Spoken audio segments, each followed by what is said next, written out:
Patanjali defines yoga as chitta vritti nirodha. It's a beautiful sutra. But what is Patanjali's genius is that he not only was an expert in Sanskrit language, but also he was an expert in understanding the humans.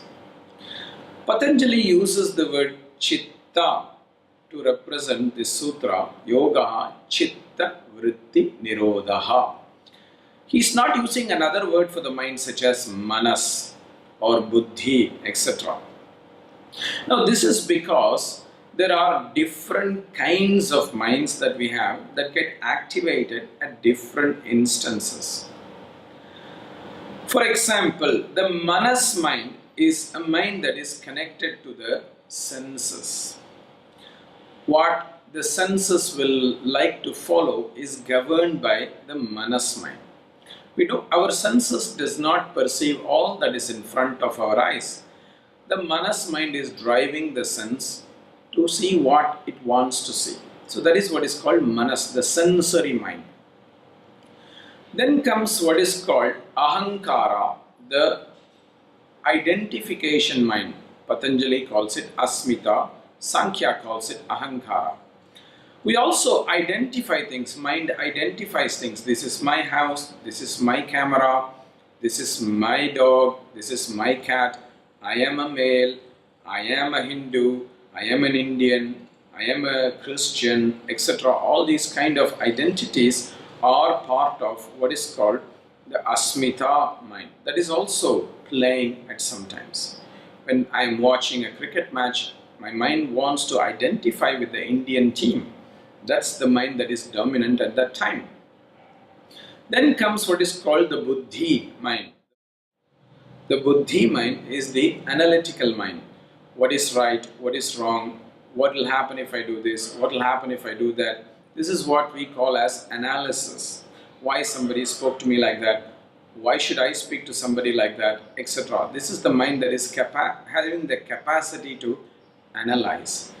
So that is also an important part of our day-to-day function, and that is the mind that is functioning at that time, that is called buddhi. So these three minds are what we call the bahya chitta, the external minds. None of these three are capable for being in the yoga state. Deeper than that is what is called the subtle minds, antah chitta, the internal minds. And that is where the mind called chitta comes. The chitta mind is that which is close to the consciousness. Chito bhavaha chittam. Because the consciousness is in the heart, the chitta mind is that mind that is close to the consciousness, so therefore it must also be in the heart. That's why my father often would used to call it the heart mind. Now that is the mind that is capable of making a connection to something. And yoga is a connection, it's a link, it's a connection. So that's why Patanjali uses the word chitta vritti nirodha, because that is the mind that can make the connection. So that is why it is very important to remember that yoga is more coming from the heart. When we say the heart, not the emotion, but that light in the heart. That is what is the preciseness of Patanjali when he uses the word chitta vritti nirodha. That's where dharana, dhyanam, samadhi, etc. all start. Deeper than the chitta mind is what is called the pratyaya mind. The pratyaya mind is the mind that is in the state of meditation. Dhyanam and samadhi are happening with the pratyaya mind. Dharana happens in the chitta mind. Most deep is what is called the sattva mind, the reflective mind, the mind that is silent. That is the mind that is dominant when we are in a state of kaivalyam, liberation.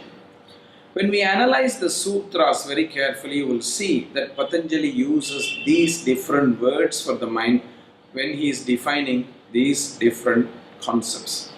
For example, desha bandhaha chittasya dharana, yogaha chitta vritti nirodha. In these sutras he uses the word chitta. When he talks about meditation, tatra pratyaya ekatanata dhyanam tadeva arthamatra nirbhasam swarupa shunyamiva samadhihi. Dhyanam and samadhi, he uses the word pratyaya. Kaivalyam, sattva purushayoho shuddhi samye kaivalyam.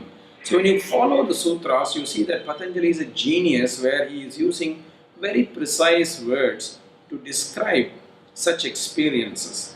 And this is not by randomness. It's because it is very well thought of, and only such kind of minds can be in such kind of states.